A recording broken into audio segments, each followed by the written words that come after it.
выполняют все поставленные задачи, какими бы сложными они ни были. Не жалеют самих себя, жизни своей не жалеют ради победы, ради Отечества. Tahun akan segera berganti dan Vladimir Putin sepertinya akan menutup tahun 2024 dengan kejayaan tak terbantahkan. Bagaimana tidak, sebanyak apapun intervensi Barat dan sanksi yang dijatuhkan, orang nomor satu Rusia itu tak goyah sedikit pun. Sebaliknya, sejumlah kemenangan dicatatkan, termasuk kendalinya atas 189 kota dan desa di garis depan Ukraina. Tidak hanya itu, resolusi terkait kemenangan di tahun 2025 juga telah ditargetkan.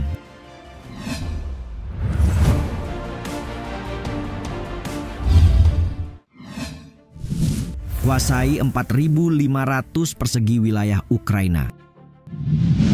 Vladimir Putin mengklaim pada hari Senin bahwa pasukan militernya memegang kendali di seluruh garis depan Ukraina. Tidak hanya mewakili penguasaan seluruh garis depan di Ukraina Timur, pengumuman ini nyatanya menandai percepatan kemajuan mereka di wilayah musuh. Pasukan Rusia dengan kuat memegang inisiatif strategis di sepanjang garis kontak tempur.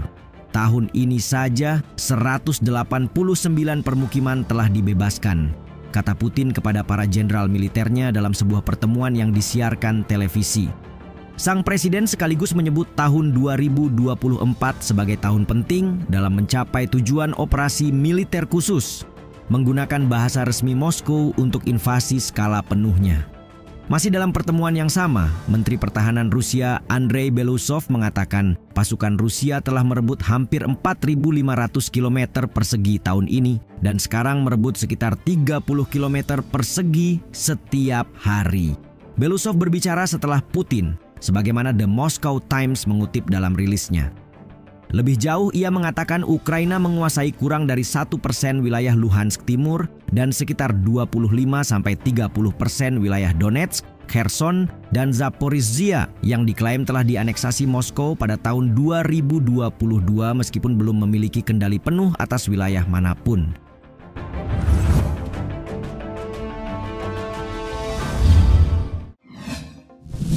Putin puji kemampuan industri militernya.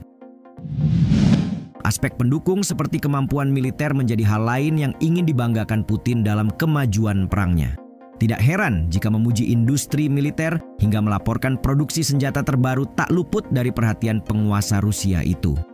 Masih tentang pertemuan pada hari Senin, ia sekalian menyebut perusahaan pertahanan Rusia berhasil menyediakan senjata dan peralatan canggih untuk mendukung tentara Moskow. Ya, Putin di sini mengungkit kemajuan produksi massal sistem rudal, termasuk rudal hipersonik Oreshnik yang telah diluncurkan ke Ukraina sebelumnya, serta pasukan yang menggunakan sistem bertenaga AI ikut diindikasikan. Kemudian dalam pernyataan yang dikutip Bangkok Post, Putin diketahui membela pengeluaran pertahanan dan keamanan Rusia yang besar.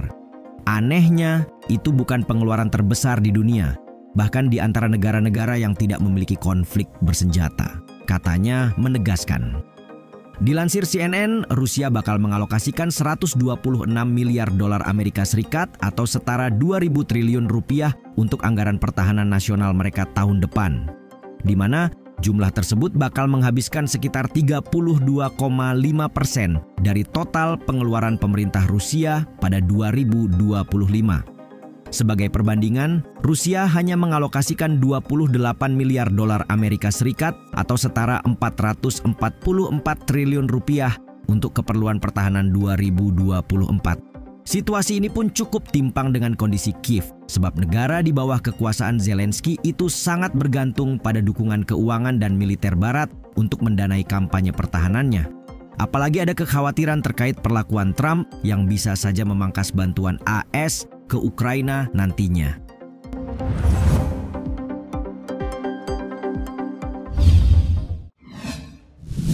Rebut 4 wilayah lalu menang.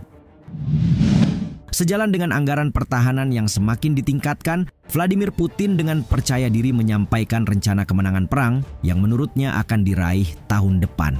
Sebagai perpanjangan tangan, Menteri Pertahanan Rusia Andrei Belousov akhirnya mengatakan dalam pertemuan Kementerian Pertahanan pada Senin 16 Desember kemarin terkait rencananya menaklukkan 4 wilayah di Ukraina. Dalam hal ini, ia kembali menegaskan komitmen Putin untuk meraih kemenangan dengan merebut seluruh oblast Donetsk, Luhansk, Kherson, dan Zaporizhzhia.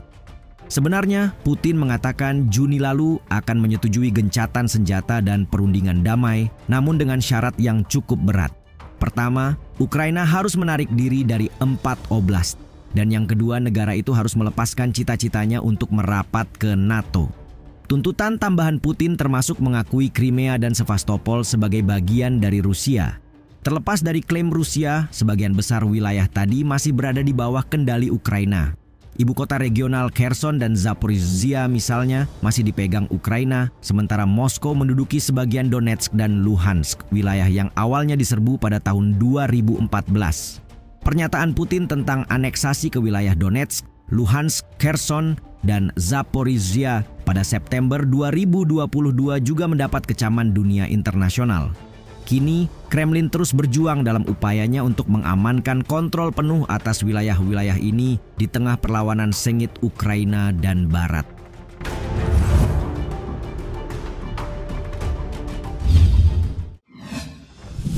Rusia hanya merespon tekanan Barat.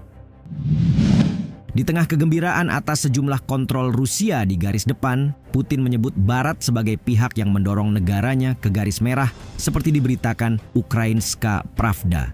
Tak bisa disangkal betapa Putin berkali-kali menyalahkan NATO yang dipimpin Amerika, menyebut aliansi itu sengaja cari-cari perkara dengan menancapkan pengaruh di sekitar kawasan teritorialnya. Karena itu menurutnya, jika gesekan terjadi maka Moskow tidak dapat menahan diri untuk tidak menanggapinya. Ini termasuk langkah Rusia untuk memproduksi serial rudal balistik jarak menengah Oresnik yang akan segera dimulai. Tidak hanya itu, jumlah personel di angkatan bersenjata Rusia juga yang telah ditingkatkan menjadi 1,5 juta orang. Di sisi lain, platform yang menjadikan media Rusia Meduza sebagai sumber menyebut lebih dari 1.000 tentara AS saat ini dikerahkan di Eropa.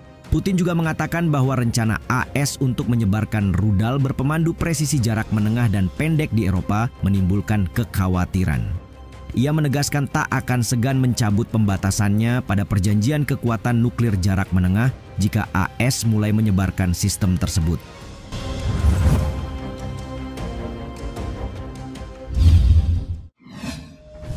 Ukraina didesak segera negosiasi.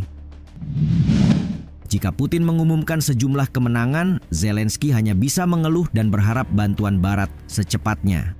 Sialnya Donald Trump yang telah menyampaikan niatnya menyelesaikan konflik Rusia-Ukraina kini merasa itu sulit dilakukan.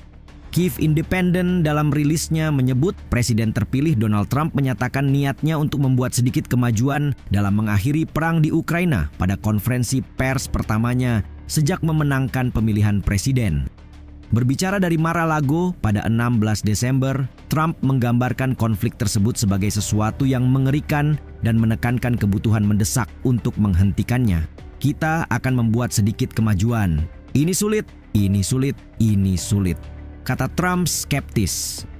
Dalam kesempatan tersebut, Trump mengonfirmasi dirinya tidak mengundang Presiden Volodymyr Zelensky ke pelantikannya pada bulan Januari. Tetapi jika ia ingin hadir, maka dipersilakan. Sebelumnya, Trump berada dalam jadwal yang sama dengan Presiden Ukraina itu pada 7 Desember di Paris dengan Presiden Prancis Emmanuel Macron turut serta untuk membahas persoalan perang. Menurut Reuters, pertemuan itu tidak menghasilkan rencana perdamaian yang spesifik, meskipun Trump menyerukan gencatan senjata segera.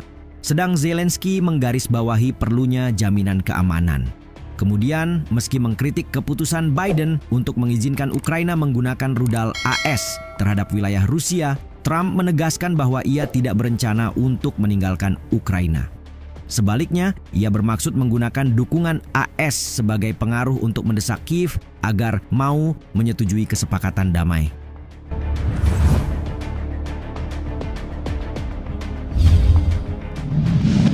Vladimir Putin menempatkan standar yang tinggi untuk sebuah perdamaian. Ukraina yang mengalami kemunduran di sisi lain tetap bertahan sembari meyakini kapasitas sekutu baratnya dapat membalik keadaan. Hanya saja, jika AS di bawah kepemimpinan baru Trump tampak ragu, akankah Ukraina benar-benar berakhir dengan kekalahan telak dalam waktu dekat?